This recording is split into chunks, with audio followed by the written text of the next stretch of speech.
the Desert Tiger Podcast. Hello, hello. Hello, Matty. How's it going? Excellent. Yourself? Doing fantastic. Having a beautiful day. All right. That is good to hear, my man. Sorry, what is your name? My name is Colton. Colton. Okay, I didn't get it before, but it's a pleasure to meet you. Pleasure to meet you here as well, so we can dive behind a little bit of this musical journey that you were in the process of here. I'm very excited. All right, I am very excited as well. Are you ready to jump on into things? All right, let's do it, man. All right. Of course, I'm excited to jump into these latest singles, the upcoming album, but of course, I want to lay a little foundation before we get there for the listeners, if that's okay with you.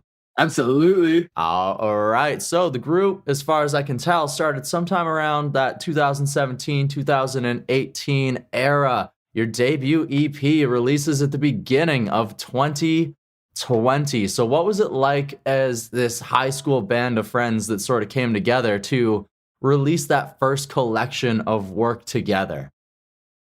So that's a funny story, actually, because the Pony Boy EP that you're referring to wasn't actually the first project we released as a band.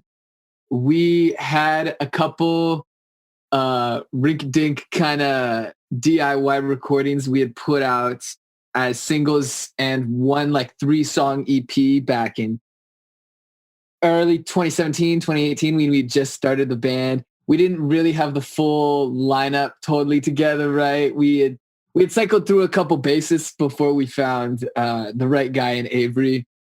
And so those were done out of our friend's garage, just like super low budget, very, you know how it is, right?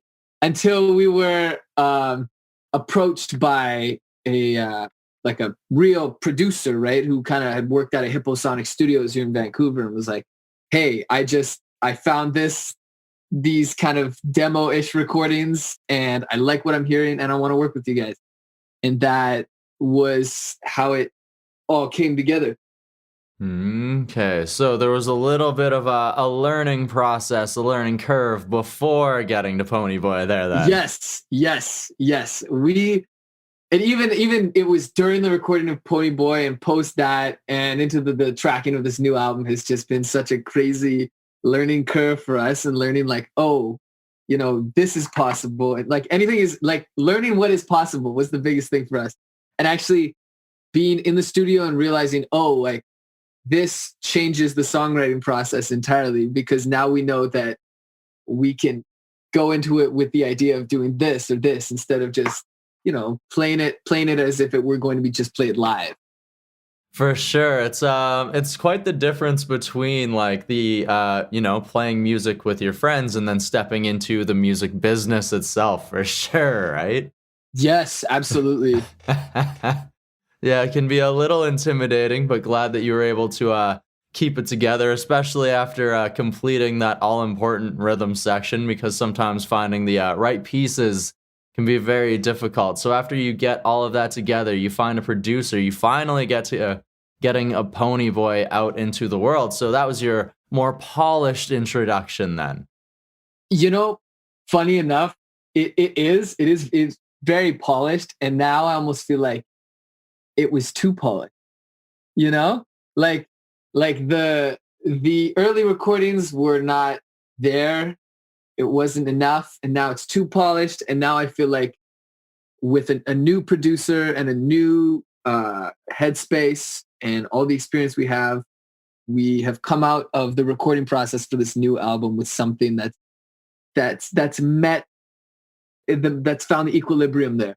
Okay, so maybe a little too much polishing took away from that live element, the true like feel of what is Black Pontiac then. That's exactly what it is. Exactly. Okay. So you mentioned getting into Pony Boy itself, you learned like the ability of certain things that you could do in terms of writing for the studio. So now that we've sort of discussed that moment, I want to know from Pony Boy, obviously the beginning of 2020, things shut down. You weren't able to do as many live shows and otherwise. So over that time, I presume there was quite a bit of writing and growth there. So how did the band grow as writers? How did the process of song crafting grow for Black Pontiac? So I think that when the pandemic happened, uh, that provided a really unique opportunity for us to uh, strictly focus because we hadn't been able to get in that creative headspace because we had been playing shows and we had been doing things regularly, and so we had started getting together and strictly just focusing on the creative aspect. We would, instead of just having all the instruments together in the band rehearsal space, we'd go over to somebody's house and plug the thing into Logic or, whatever DAW we had on hand and, playing with tones and synth sounds. And we went in, we've started going into the songwriting process with a lot more intention. That's the other thing I would say. There's a lot more intention behind what we want people to know about us and what kind of message we want to get across. Specifically with the new single Island Honey, right? It was very much like we knew, okay, this is going to be a summer song. This is going to be something I want people to celebrate. I want people to be reminded that there's going to be an end to this unprecedented times, let's say. Yes, good way to put it. There's and I guess somehow articulating that desire to escape that. For sure, sort of exactly like you just said, provide a little bit of an escape, a reminder that there are going to be good times, there are going to be times to hang out with your friends once again, have a good time, maybe see live music once again, whatever your fun time happens to be, right? Yeah, absolutely. Awesome.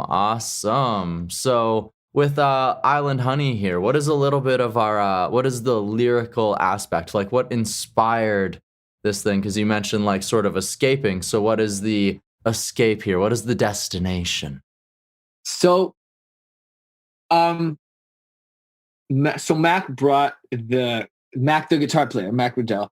He brought this chord progression into practice. It was a very kind of half-baked idea when we brought it to pre-production for the album.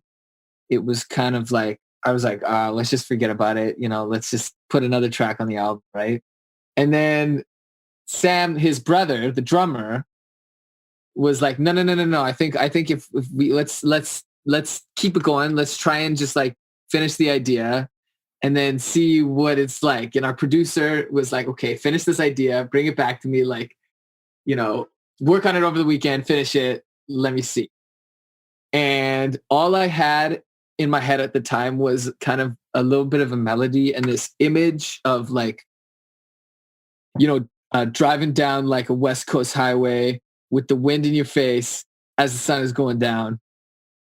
And that was the guiding aesthetic that I used to craft the entire story around, right? Just this idea of, I guess, two young, stupid people, and they're really into one another, and they're like, let's just get out of here. And I don't think the destination is really important. It's just kind of, let's just go and let's just see wherever we end up. Mm-hmm. The destination is the company that you're taking with you. Yes, exactly. That's a good way to put it. I love the vibe. Awesome. So now that the track came out, because of course it came out a little bit before we actually are having this interview here. So what has the reception been like here since, it's been summer. We're coming near the tail end of summer. So how has the reception been? I mean, we played a live show, an outdoor show recently, like our first show in, I guess, over like 18 months, something like that, outside at Victory Square here in Vancouver. Just kind of this park with a little bit of a stage area, and people knew some of the words already, which was weird. I was like, wow, this is something. And so there was that. And it kind of seems like it's picking up in South America, in places like Brazil and things. We get a lot of YouTube comments in Portuguese and Spanish. And I'm like, oh, okay, I gotta pick that back up again, I guess.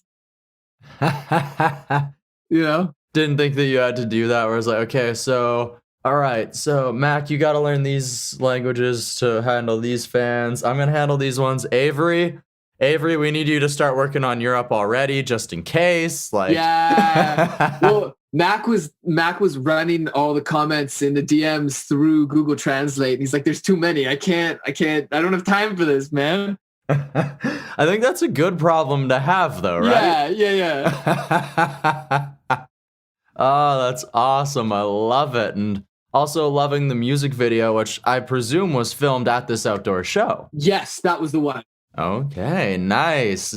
So you can see the vibe there with that energy. So like you mentioned, it'd been 18 months, over 500 days since your guys' last live show itself. So, I mean, being able to play Island Honey and seeing the reception there too, probably pretty fantastic. But what was it also like just getting back on stage in front of the fans, seeing them go hard in the crowd? It was an incredibly gratifying experience, I gotta say. I forget the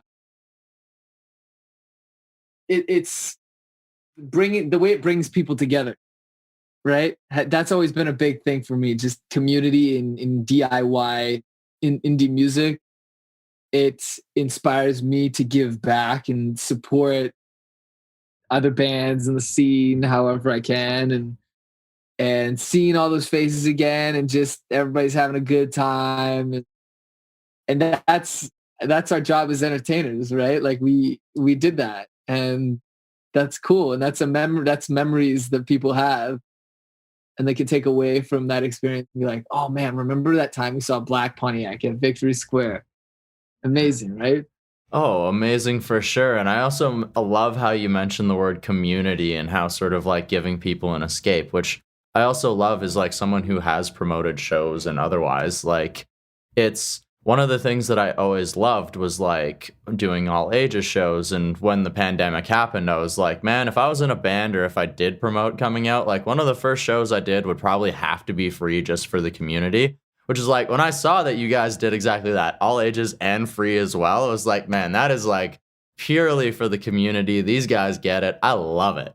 Yeah, man.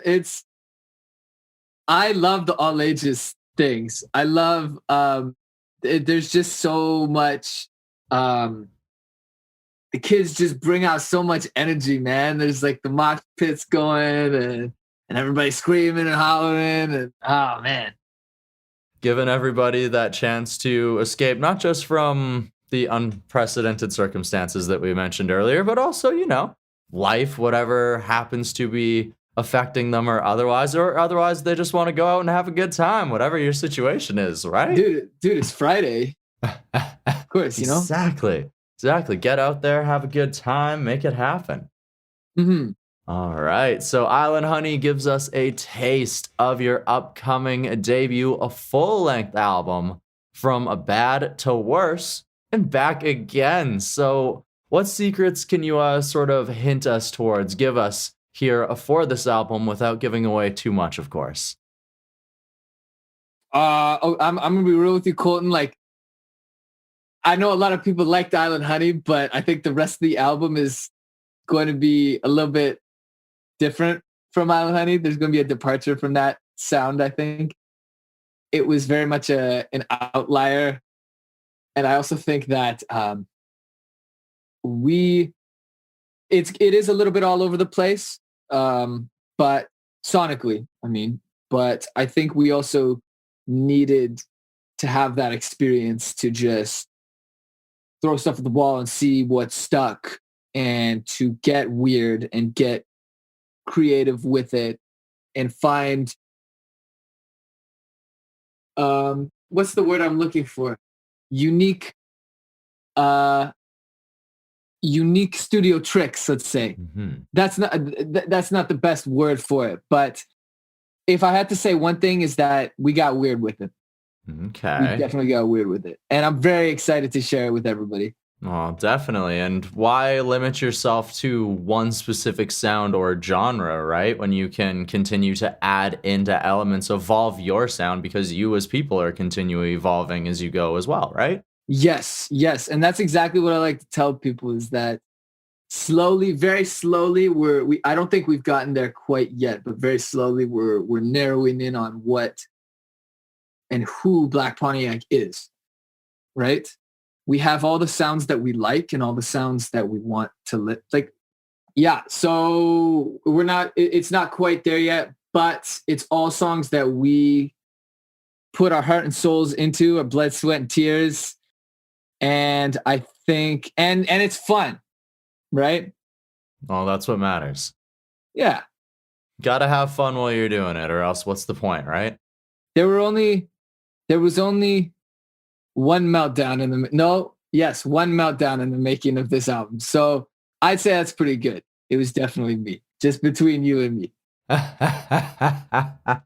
Well, as long as you can be open and honest about it, and it's and one meltdown between 10 different tracks. I mean, Yes. in the middle of trying to record in COVID. I'm just gonna step outside. That's all I know. I stepped outside. Literally, I was like, okay, I'm just gonna step outside. I walked outside the studio, realized I didn't have my phone or the keys, and the door locked behind me. And I was like, okay, well now I have no choice but to stand out here and just like chill out because it's cold out here. Fate was like, you made a decision. Yes, exactly. And no one could hear me knocking, and I was like, okay, this is just karma is what it is. All right, now I've learned my lesson now. Okay. Yes. Yep. Got it. Yeah. Got it. Oh, fantastic. I have had a blast chatting so far, Matty. I've got one last question. Are you ready for it? Yes, sir. All right. So we've talked about the process of the band's evolution, growing into this latest single, Island Honey, and the upcoming album From Bad to Worse and Back Again. But what I would like to know is now in this time, over the last 4 years here, over the last 2 years more specifically, how has this time helped you grow as a person, or what has it taught you about yourself? What has it taught? Whoa, jeez. Okay. What has it taught me about myself? I think that over time, when I started this band, or when we had gotten together and we decided that, oh, this might be a cool thing to do, right? I didn't really know anything about music. I thought it was kind of interesting. I didn't know anything about specifically like the scene or I didn't know any of the people, right? I went to Catholic school. This is all very new to me, right? I needed an outlet, and I didn't know I needed an outlet, right? And in the time that I've been in this band, I have developed this deep, deep appreciation for art and music and poetry and activism, and it feels like I am a completely different person now. I'm just like I've grown into somebody that is a part of this community and is, bringing people together now and is having deep conversations and expressing myself in ways that I didn't even think were possible when I was just like a little fart in high school. You know what I mean? And I am so incredibly grateful for that and for all the people that have helped me get there as a person. Mm-hmm. And I think that's probably been the best part. Wow. I'd say that is quite a bit of growth there and an evolution for sure. So I thank you so very much for sharing that growth and evolution with us, as well as the story of this latest track, Island Honey, here with us today on the Desert Tiger podcast. Of course. Thank you for having me.